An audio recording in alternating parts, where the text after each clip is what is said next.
Okay, in this video we're going to look at differentiating from first principles. Okay.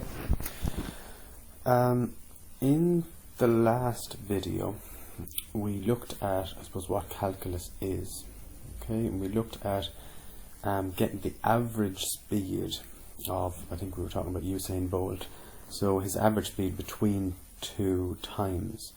So for instance, if I wanted to find Usain Bolt's speed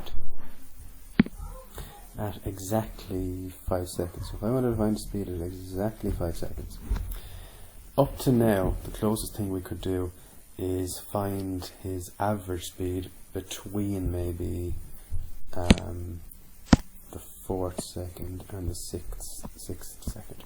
So if we found, let's say we found his average speed between here, which was 0 seconds, and here 10 seconds. So if we found his average speed between 0 seconds and 10 seconds, that would be his average speed for the race. That would be distance over time, or rise over run, or the slope of that line. So the slope of that line is 100 over 10, which is 10 meters per second.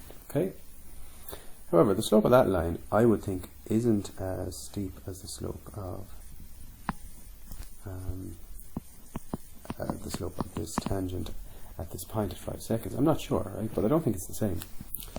So, in order for us to get a better, I suppose, estimate for how fast Usain Bolt is running at exactly 5 seconds, maybe we should get the average speed he's running between 4 seconds and 5 seconds, get the slope of that line, and see what the slope of that is, or what the speed of that is, and then we could say, well, yeah, that's probably close enough to his actual speed at 5 seconds. But it wouldn't be exactly his speed, it would be just close enough. So then we could say, well, actually, maybe if we get his average speed between 5.5 seconds and 4.5 seconds, find that average speed, that would be pretty close to 5 seconds. Yes, it would, but it wouldn't be exactly the speed at 5 seconds. Likewise, we could go even closer. We could get his speed at 4.99 seconds and 5.01 seconds. Find that average speed, and yes, that would be very, very close to his exact speed at 5 seconds. But it wouldn't be exactly. Okay? It would be very, very close to his speed at 5 seconds, but not exactly. The problem is we're dealing with 2 points and getting the average between them rather than just exactly 1 point. What we really need is to find his actual speed at 1 point, this here, rather than his average speed of between 2 points. Okay, here's how we do it. I'm going to pick, well, first of all, I'm going to get rid of these dots. I'll just draw this again.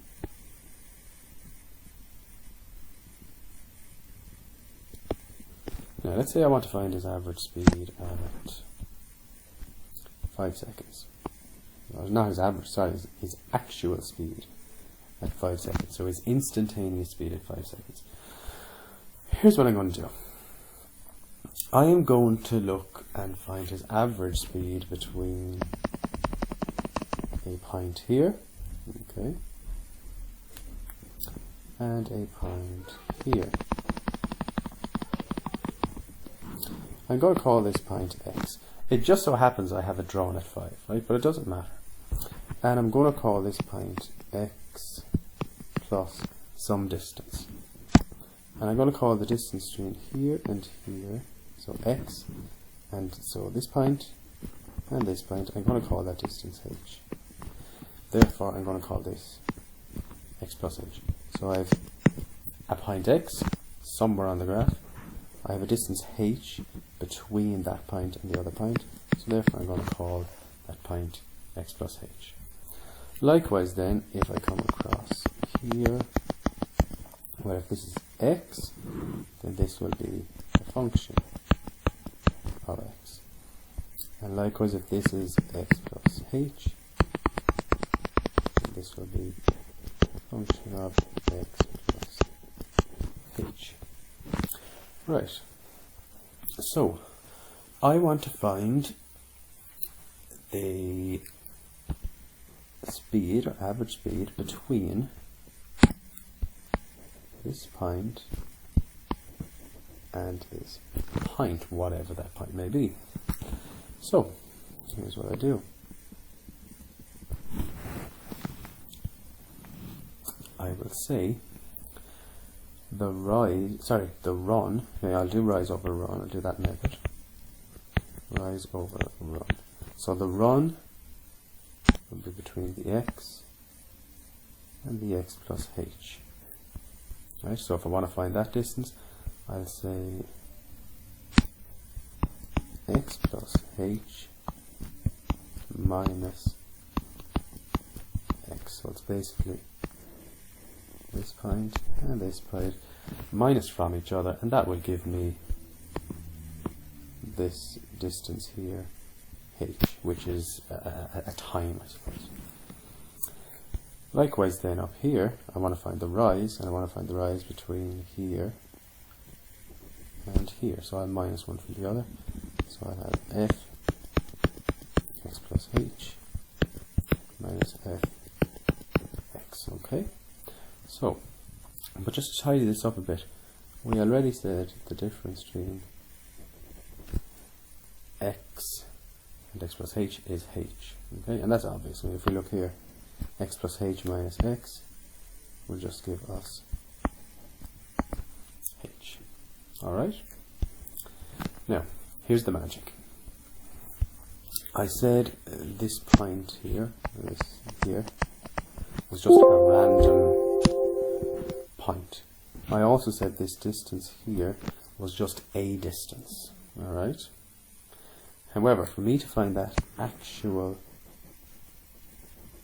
speed, his exact speed at that point, well then this distance here has to be 0. If I can make sure that the distance, that distance there, so between x and x plus h, if I can make sure the h is 0, then what will happen is this point will come so far back here that rather than getting the average distance between 2 points, it will come back to this point and they'll join into 1 point. So really I'd be finding the distance between 2 points where the distance is actually 0. Therefore I'll be finding the instantaneous rate of speed at 1 point. Right? Sounds tricky, but it's actually not. It's very clever. Okay, so that there is basically our formula for differentiation by first principles. It's the formula that we will use to find his exact speed at whatever point. Okay? I'll show you now how we use it. Here's the function for this race. Right, so here's our function for this race, fx equals x squared. So what should I do? I have f x plus h minus f x over h. Now, look back up, here's my function, x squared. So anywhere I see fx, I'll put in x squared. And anywhere I see f x plus h, I'll put in x plus h, all to be squared. Okay? So, this will give us x plus h squared is x squared plus 2xh plus h squared, and then we have minus our x squared.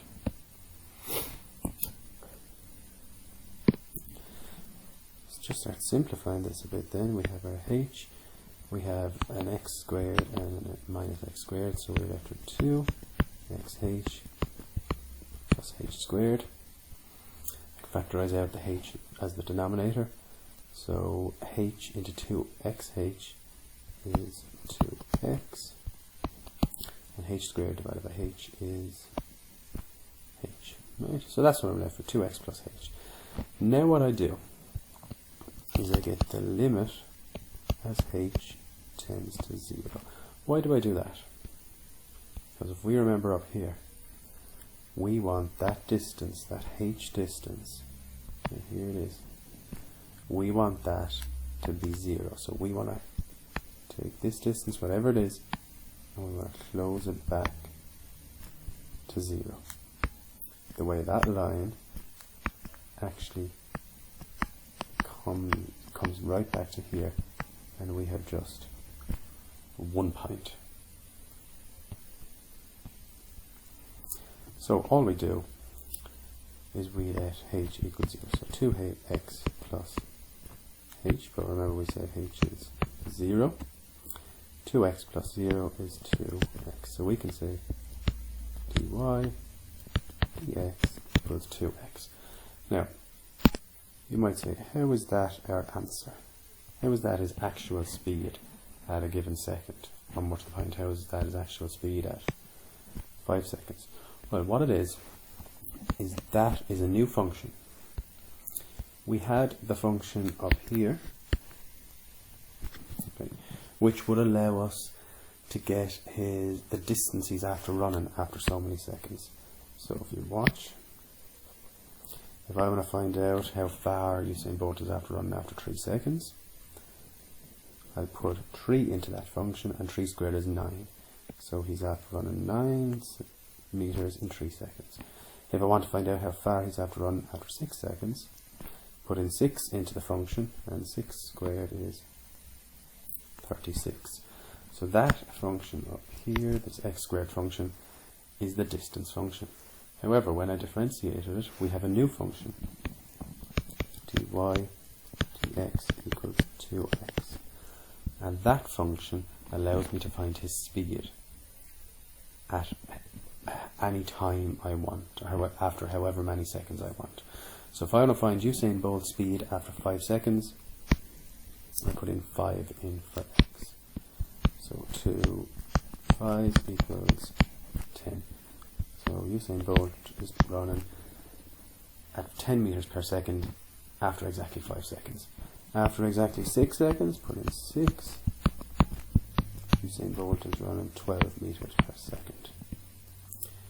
At, let's say, after 9 seconds, Usain Bolt is running 18 meters per second. Okay, so that's differentiation by first principles. 2 practice ones then, guys.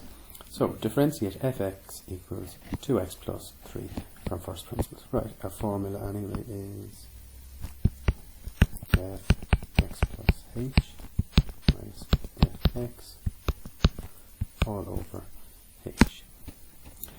Okay, so we have our h there. Here is our fx, so that's 2x plus 3. We have our fx plus h, so that's 2x, 2x plus h plus 3. Okay. So again, anywhere I see x, I'll put in x plus h for this one. We simplify that. So it's 2x plus 2h plus 3 minus 2x minus 3 all over h.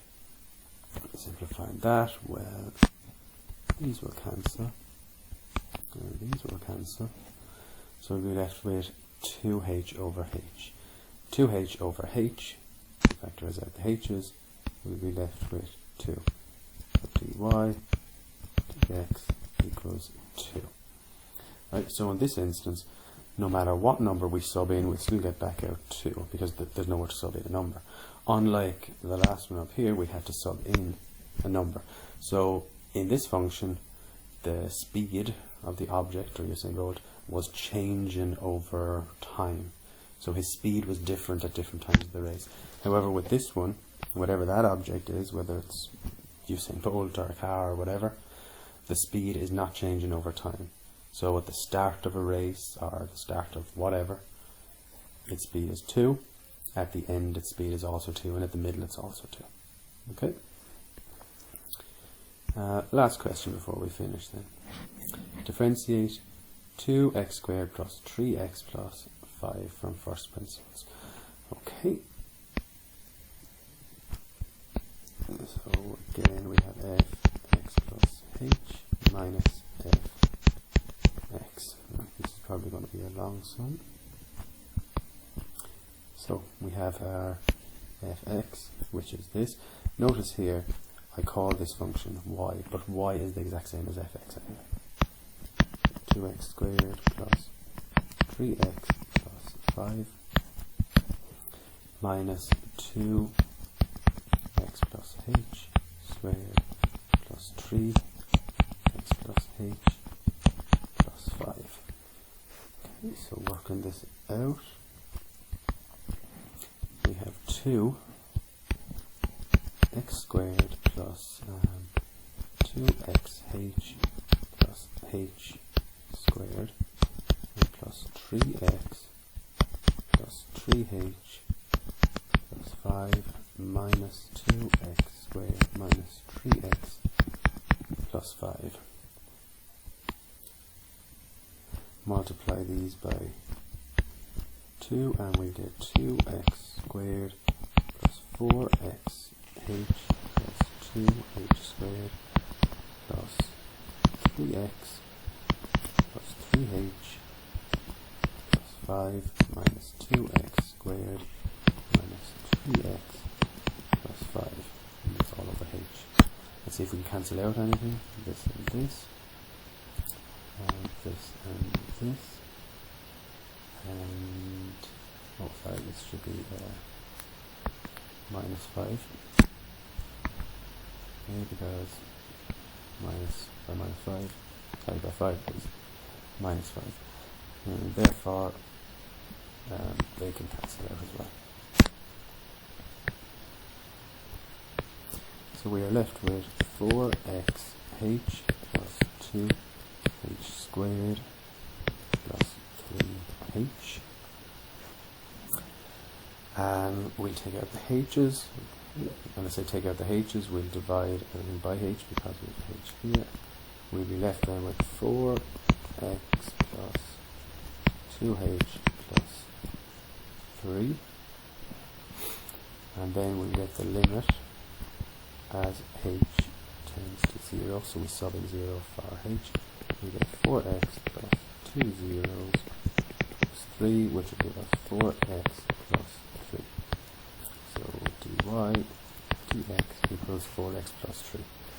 So this here, this differentiated will give us this. Okay, thanks.